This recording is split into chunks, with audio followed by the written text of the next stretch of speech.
Book 12 of 2920, The Last Year of the First Era, Evening Star, by Karlovac Townway.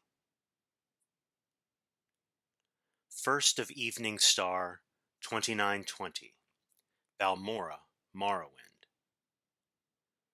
The winter morning sun glinted through the cobweb of frost on the window, and Almalexia opened her eyes. An ancient healer mopped a wet cloth across her head, smiling with relief. Asleep in the chair next to her bed was Vivek. The healer rushed to a side cabinet and returned with a flagon of water. "How are you feeling, goddess?" asked the healer. "Like I've been asleep for a very long time," said Almalexia. "So you have. 15 days, said the healer, and touched Vivek's arm. "Master, wake up. She speaks." Vivek rose with a start, and seeing Almalexia alive and awake, his face broke into a wide grin. He kissed her forehead and took her hand. At last, there was warmth again in her flesh.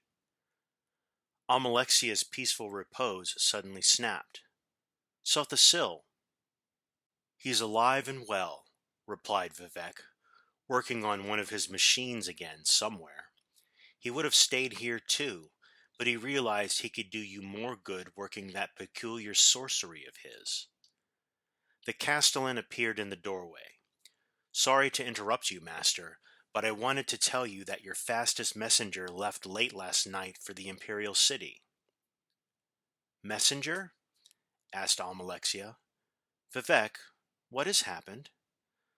"I was to go and sign a truce with the Emperor on the 6th, so I sent him word that it had to be postponed." "You can't do me any good here," said Almalexia, pulling herself up with effort. "But if you don't sign that truce, you'll put Morrowind back to war, maybe for another 80 years. If you leave today with an escort and hurry, perhaps you can get to the Imperial City only a day or two late." "Are you certain you don't need me here?" asked Vivek. "I know that Morrowind needs you more." 6th of Evening Star, 2920, The Imperial City, Cyrodiil. The Emperor Raymond III sat on his throne, surveying the audience chamber. It was a spectacular sight. Silver ribbons dangled from the rafters, burning cauldrons of sweet herbs simmered in every corner, Pyandonian swallowtails sweeping through the air, singing their songs. When the torches were lit and servants began fanning, the room would be transfigured into a shimmering fantasy land. He could smell the kitchen already, spices and roasts. The potentate Verzadu Shai and his son Savarian Chorak slithered into the room, both bedecked in the headdress and jewelry of the Tsaisky. There was no smile on their golden face, but there seldom was one. The Emperor still greeted his trusted advisor with enthusiasm. "This ought to impress those savage dark elves," he laughed. "When are they supposed to arrive?" "A messenger's just arrived from Vivek," said the potentate solemnly. "I think it would be best if your Imperial Majesty met him alone." The Emperor lost his laughter, but nodded to his servants to withdraw. The door then opened, and the Lady Corda walked into the room, with a parchment in her hand.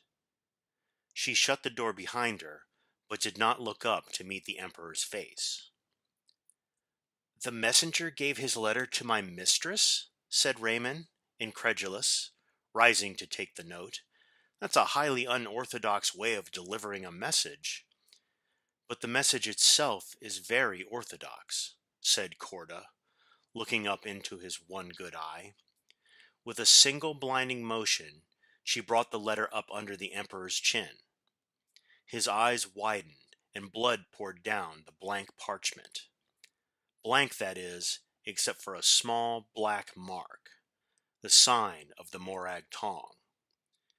It fell to the floor, revealing the small dagger hidden behind it, which she now twisted, severing his throat to the bone. The emperor collapsed to the floor, gasping soundlessly. "How long do you need?" asked Savarian Chorak. "5 minutes," said Corda, wiping the blood from her hands. "If you can give me 10, though, I'd be doubly grateful." "Very well," said the potentate to Corda's back as she raced from the audience chamber. She ought to have been an Akaviri. The way the girl handles a blade is truly remarkable. "I must go and establish our alibi," said Savarian Chorak, disappearing behind one of the secret passages that only the Emperor's most trusted knew about.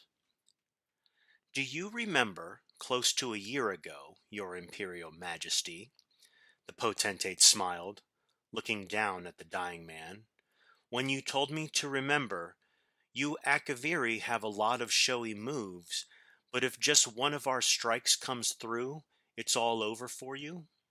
I remembered that, you see." The Emperor spat up blood and somehow said the word, "Snake." "I am a snake, Your Imperial Majesty, inside and out. But I didn't lie. There was a messenger from Vivek. It seems he'll be a little late in arriving." The potentate shrugged before disappearing behind the secret passage. "Don't worry yourself. I'm sure the food won't go bad." The Emperor of Tamriel died in a pool of his own blood in his empty audience chamber decorated for a grand ball. He was found by his bodyguard 15 minutes later. Corda was nowhere to be found. 8th of Evening Star, 2920. Caer Suvio, Cyrodiil. Lord Glavius, apologizing profusely for the quality of the road through the forest, was the first emissary to greet Vivek and his escort as they arrived. A string of burning globes decorated the leafless trees surrounding the villa, bobbing in the gentle but frigid night breeze. From within, Vivek could smell the simple feast and a high, sad melody. It was a traditional Akaviri wintertide carol. Verzadu Shai greeted Vivek at the front door. "I'm glad you received the message before you got all the way to the city," said the potentate, guiding his guest into the large, warm drawing room. "We are in a difficult transition time, and for the moment, it is best not to conduct our business at the capital."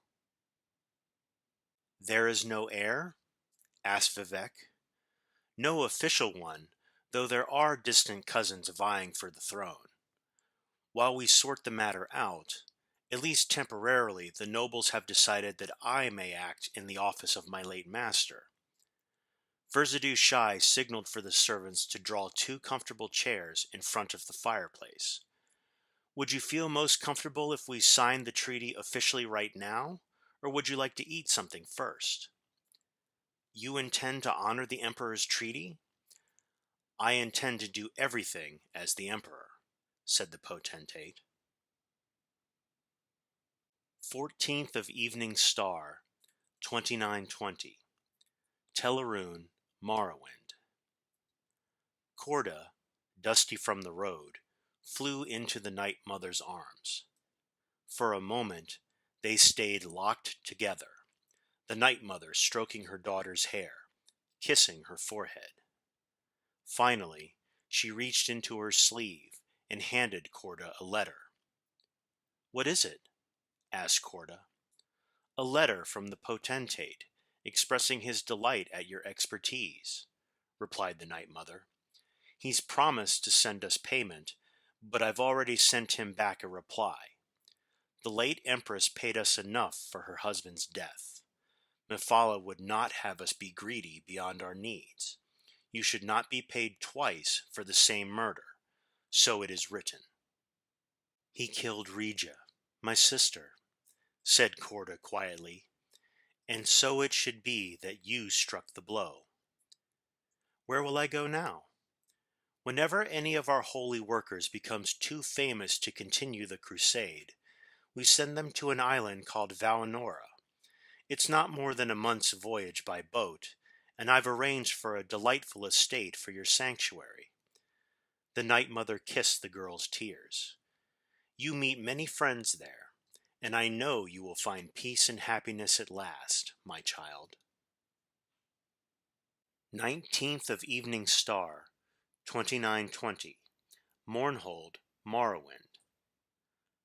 Amalexia surveyed the rebuilding of the town. The spirit of the citizens was truly inspirational, she thought, as she walked among the skeletons of new buildings standing in the blackened, shattered remains of the old. Even the plant life showed a remarkable resilience. There was life yet in the blasted remains of the comberry and rootbrush shrubs that once lined the main avenue. She could feel the pulse. Come springtide, green would bolt through the black. The Duke's heir, a lad of considerable intelligence and sturdy Dunmer courage, was coming down from the north to take his father's place. The land would do more than survive. It would strengthen and expand.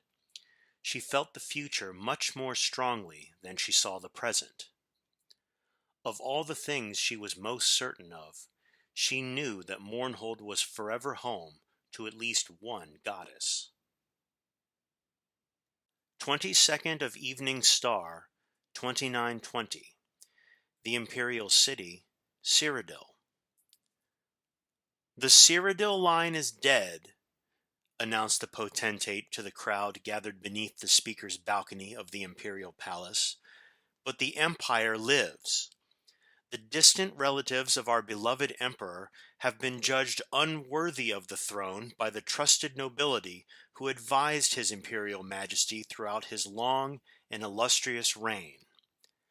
It has been decided that as an impartial and faithful friend of Raymond III, I will have the responsibility of continuing on in his name."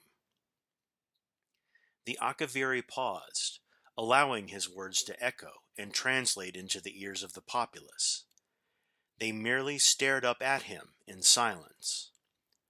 The rain had washed through the streets of the city, but the sun, for a brief time, appeared to be offering a respite from the winter storms.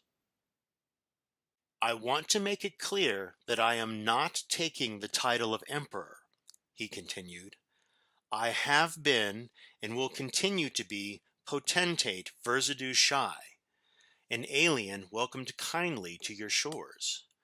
It will be my duty to protect my adopted homeland, and I pledge to work tirelessly at this task until someone more worthy takes the burden from me. As my first act, I declare that in commemoration of this historical moment, beginning on the 1st of Morning Star, we will enter year 1 of the second era, as time will be reckoned.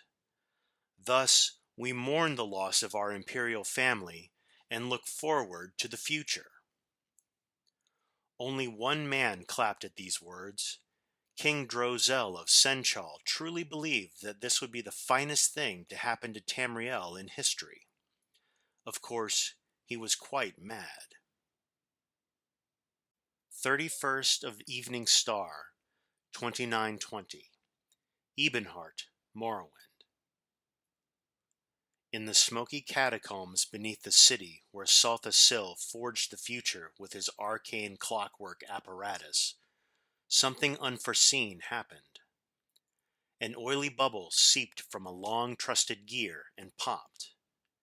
Immediately, the wizard's attention was drawn to it and to the chain that tiny action triggered. A pipe shifted half an inch to the left. A tread skipped. A coil rewound itself and began spinning in a counter direction. A piston that had been thrusting left-right for millennia suddenly began shifting right-left. Nothing broke, but everything changed. "It cannot be fixed now," said the sorcerer quietly. He looked up through a crick in the ceiling into the night sky. It was midnight. The second era, The age of chaos had begun.